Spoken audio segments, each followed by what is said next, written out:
Hello, good guys. I'm here at Red Residences for turnover one of my client from Spruce and nag-avail siya ng Red Residences last year. Ngayon, turnover na. Tara, samahan nyo ako guys. Turnover natin unit ni ma'am.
So ito ngayon guys, papunta kami ngayon sa unit.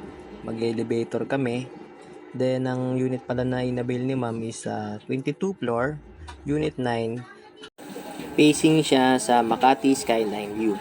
So tingnan natin sa taas, then para makita nyo din kung anong actual unit, then actual view dun sa unit na avail ni ma'am. So itong unit na ito is 26 square meter with balcony, Makati Skyline View, 1 bedroom with partition, wood partition, sliding door. Kasama na rin dito yung sa kitchen sink, hanging cabinet, range hood, cooktop, saka grease trap. Sa mga nagtatanong guys, kung paano na-avail ni ma'am at paano ang naibigay kong promo at naibigay nating discount, una guys, 5% down payment na 300k plus after a month, nag-start na siya ng 14k or 14,000 in 47 months, which is 10% yon. Then yung remaining na 85% for bank financing na. So pwede na siyang i-loan sa maximum na 20 years.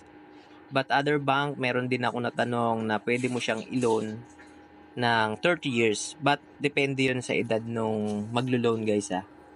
So ito kasi guys, for investment purposes kasi, gusto ni client na iparenta yung unit niya while nasa abroad siya and maging passive income pagdating niya ng Pinas. Saka konti lang naman ang nailabas ni client na pera dito kasi hindi naman niya binayaran yung total amount ng property, which is 5% down payment, then 10% in 47 months, 4 years halos bago niya i-loan sa bank.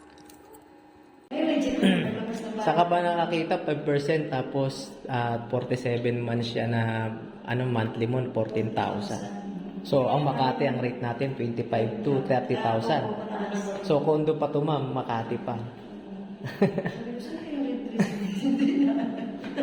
Ang laki ng tapos na turnover na medyo na lang pero na turnover naman na 14,000 siya. Kaya maganda pa rin yung offer. Kasi nagkaubusan talaga to. Halos lahat. Konti na lang yung unit dito, ma'am, no? Lahat for... Kaya maganda yung nai-offer na nagkaroon ng promo dito kay Red Residence.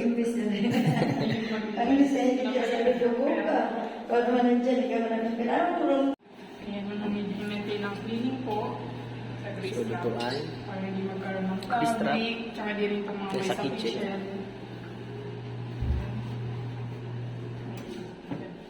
May outlet na po tayo sa kitchen. Maganda ng shower.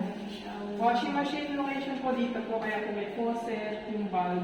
Tapos yung paano na lang magpa-install sa washing naman. Ano yung ako magdadala?